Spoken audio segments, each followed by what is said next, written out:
brings you to town? Here to support Mike Bloomberg, who's running for president of the United States. Had a series of events and activities both in Seattle and Tacoma. It's a part of a larger West Coast swing that I've been on for the last few days. We don't have fundraisers, but we have friend raisers, and we're trying to encourage as many people as possible to have events and activities in their homes or in other places so that we can spread the word about Mike, about his record, about what he cares about, why he's running for president of the United States of America, and what he hopes to accomplish as president. What's the strategy right now with Washington when it comes to Washington State? To win. that's the first part. But more seriously, building up the infrastructure right here in the state. We expect to have about 10 offices across the state of Washington with staff. Presently, we're up and running in 30 states across the United States of America, a little over 1,000 people who are working.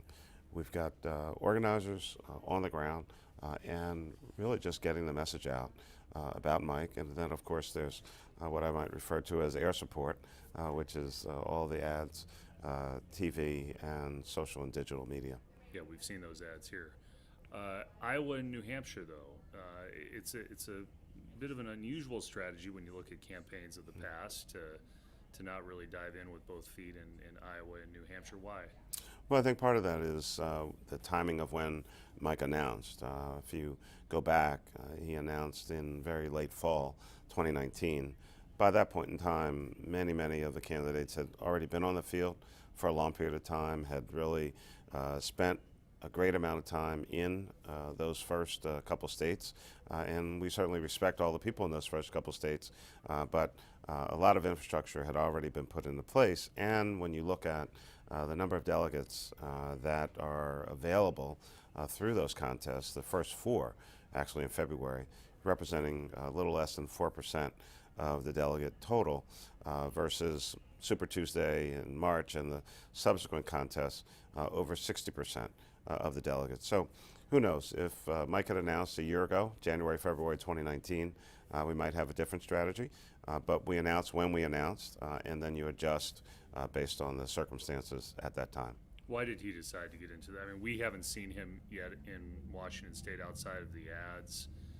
He resisted the calls to run for president for so many years. Why this year? When you look at what's going on in Washington, D.C., and more specifically with the current occupant of the White House, Mike felt that he was now compelled to run, to use the resources he's been fortunate to have over a number of years, the support he's already given to the Democratic Party. He had made a decision back in 2016 after the general election when Donald Trump won that he was going to focus for the next 4 years on trying to defeat him for re-election in November of 2020. Part of that effort was the commitment to House and Senate Democrats giving $110 million to support a variety of candidates. 24 House candidates we supported, 21 of them won, then resulting in, of course, the Democrats taking over the House of Representatives. He had been thinking about running for president. We then saw 17, 18, 19, upwards of 20 some odd folks in the field.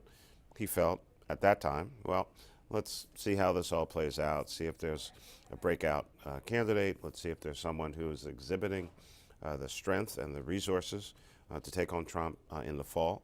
He decided, based on his own research, his own data, his own information, that maybe that was not the case, and that, again, he felt compelled to jump in this race, use the resources, use the data, use the information, the knowledge that he's gained by looking at this race and putting himself to the test to get out on that field and ultimately compete with Trump in states where Trump is already running basically by himself, as the rest of the Democratic candidates are focused on those early states, as you mentioned, whereas Mike is in places where no other Democrat is campaigning. The night of the last debate, while our candidates were in Iowa, Trump was in Wisconsin. The other day, when I opened the office in Harlem, in New York, Mike was in Texas. Everybody likes to characterize each candidate as a certain type of person. How is Mayor Bloomberg's candidacy different than anybody else who's in the field right now, in your mind? Well, Mike is a different kind of person. He's a pretty serious kind of guy. I mean, not a whole lot on the chit chat side of things. Very focused, very direct, kind, warm. There's no question about it. But I think uses information and data, the assembly of a team of great advisors, administrators, implementers. I think the difference here is that he's actually done the things that others are just talking about. He's actually accomplished success in areas where others are putting forward plans. This is someone who created a business out of nothing after being fired from his job previously, now employing thousands of people across the United States and around the world. He then takes some of the profits from that successful company, puts it over into his foundation that then supports a variety of organizations, again, across America and around the world, and then decides to run for mayor of the largest city in the United States of America, 3 very successful terms, and then did in his city, in many ways, what he now wants to bring to the rest of the United States of America. Fewer gun crimes, better health care, more opportunities for everyone, especially African Americans, Latinos, and other minorities, people who have been left out of economic opportunity, women, and so many others. And so what Mike is now looking to do is catapult and utilize the success in 3 very distinct areas: public service, the private sector, the philanthropic community, bring that all together and bring people together across the United States and unify this country and get us back the proper standing we should have in the world, much of which has been diminished and undermined by Donald Trump. Okay, so with all that said, last question. How do you answer the question that has already come up when people say, hey, the last thing we need is another New York businessman, a New York billionaire to run for president? I would say that all New Yorkers are not the same, and all billionaires are not the same. My guy has a successful company that hires and has employed thousands of people across the United States and around the world. Donald Trump has declared bankruptcy 6 times and lost money operating a casino in Atlantic City. You have to be a pretty bad business person to do that.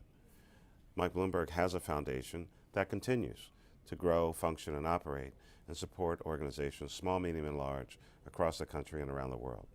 Donald Trump's foundation bought portraits of himself and ultimately was shut down and fined $2 million. Mike Bloomberg is a success. Donald Trump has been an abject failure, not only in those entities or enterprises that I mentioned, but also as president of the United States of America. He's virtually insulted everyone. He's damaged relations with world leaders who are our allies or have been for decades, and is embracing murderers and despots. And so there is a big difference between these 2 individuals. And Mike has always used his resources for the betterment of people. Donald Trump has always used his for the betterment of Donald Trump.